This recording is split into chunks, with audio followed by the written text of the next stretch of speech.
Smart TV. So, okay na po siya.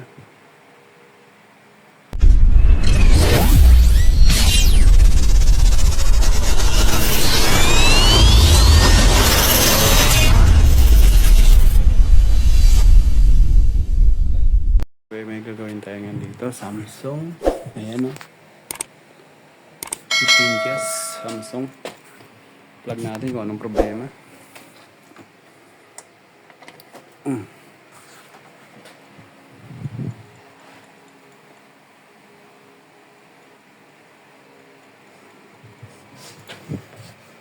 Anong problema nito?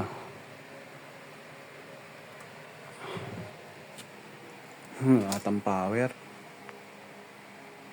Ayaw mag-on.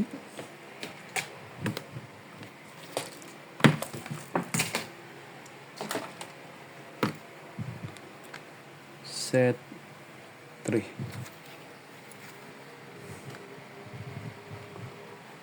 So, walang power to.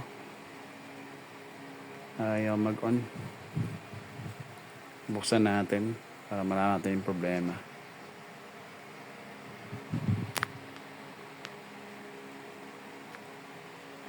Okay. Okay, ito na yung Samsung, no? Ito yung model niya. Smart TV. Buksan na natin. Okay. Okay, ito na, nabuksan na po natin tong Samsung. Testing ulit natin.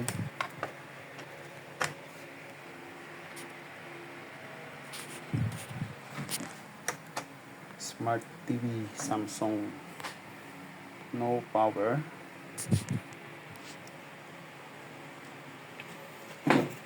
Check natin kung may power. Saksak ulit natin siya.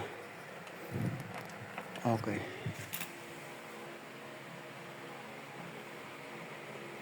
Ayaw niya talaga mag-on.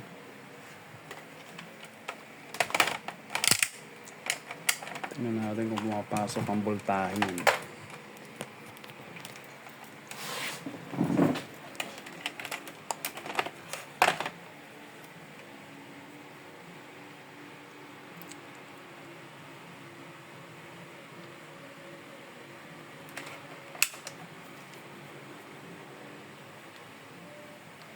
Ayan, pumapasok oh.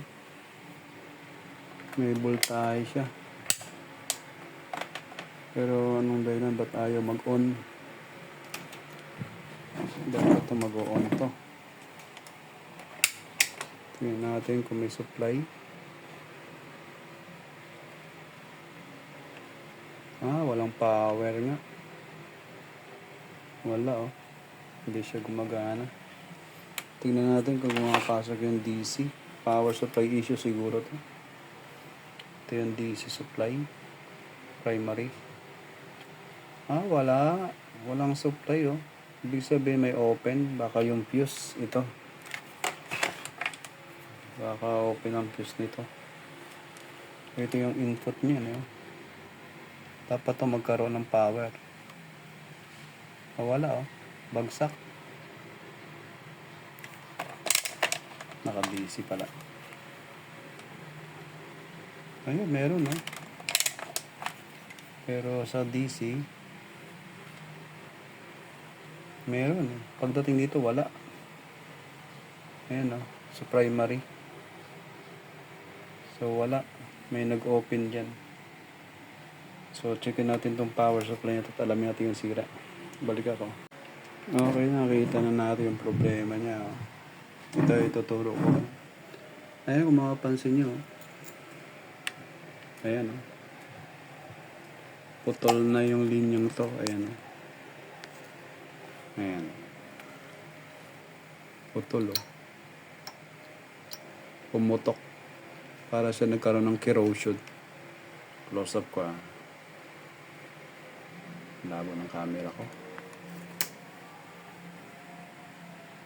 Ayan.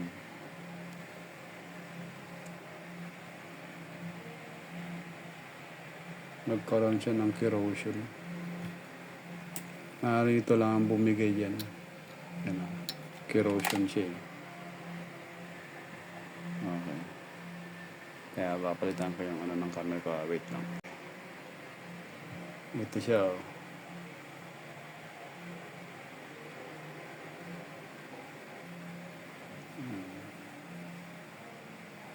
Nagkaroon siya ng corrosion na yun oh. Mapapansin niya yun. Nag-crowded. Naputol yung line. Papalitan lang to ng linya. Kaya siguro ayaw mag-power. So ito lang sira siguro nito. Yan, nag-corrosion siya. So yun lang. Yun lang po ang papalitan natin. Naputol na, kinalawang na kasi. Okay. Sige. Ayusin na natin para matapos na to. Okay. Okay, ito yung naputol yun. Ayan. Banda rito. Ito yan. Papunta ang direksyon niya sa capacitor na to. So yan yung dahilan kaya ayaw mag-power. Kasi naputol ng linya na supply papasok. Kaya kanina walang supply pala to dahil dito. So malinaw na ito lang ang problema niya. Itong naputol na linyang to. So palitan natin to para magawa na. Okay. Okay, ito yung gagamitin nating terminal niya. Puputulin lang natin yung pan ito. So ito yung kakabit dito. Ayan. Kabit lang natin ah. Okay, ito na. Naputol na natin siya. Kabit na natin.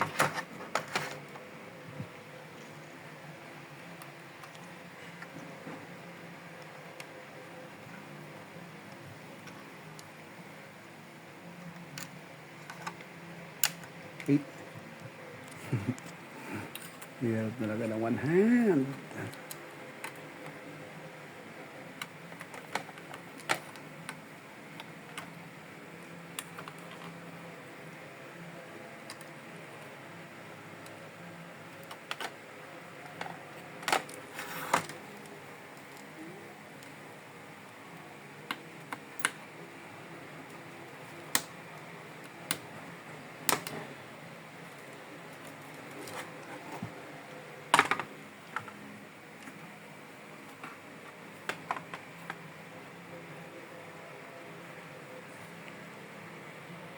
Kahinangan natin. Okay na. Kahinangan na natin. Testing na lang natin.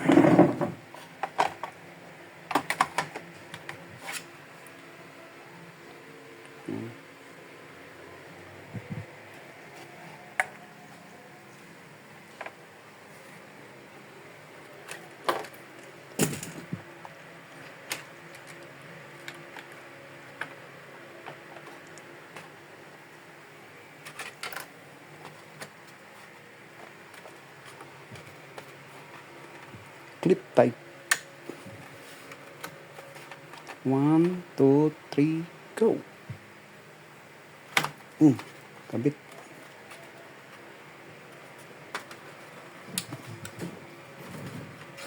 Okay. Ayos na. Kabit na. Ito yung naputol na linya. So, testing natin nga ito.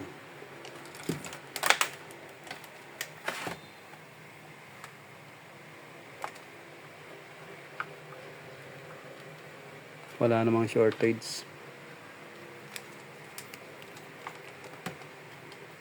Okay naman. So, pabitan natin itong socket. Saksak na natin. Okay. Subukan natin kung okay na ba.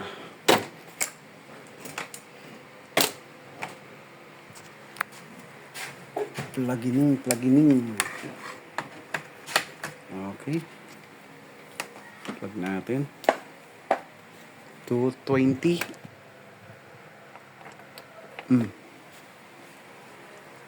Yun, umilaw na oh. Dati wala eh.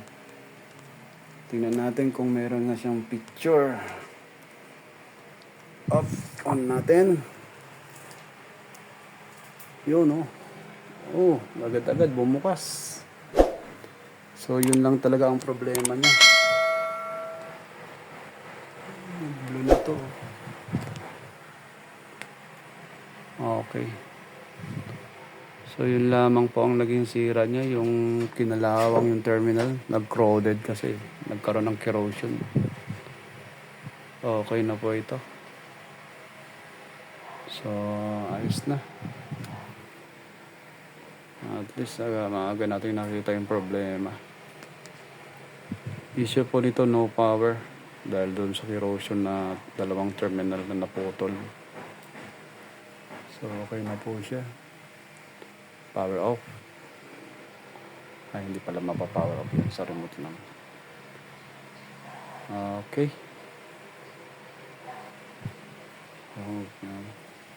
Baba natin.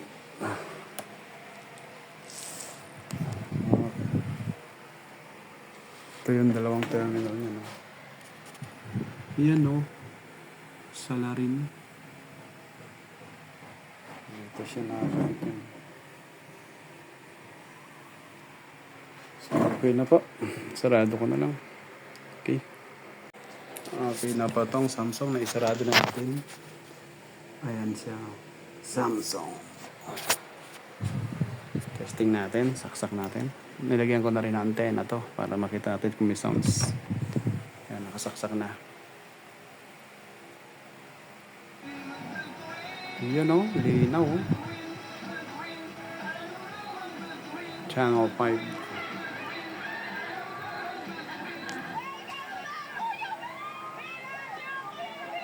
Okay na to. Pwede nang panoorin sa sala. Okay, hanggang dito na ang video ko at maraming salamat sa mga nanonood ng video tutorial na ito. So yun lang po ang gagawin natin pag naka-encounter tayo ng mga walang power. Check natin yung mga terminal, baka nagkalawang lang. Okay na po. Sige, thank you.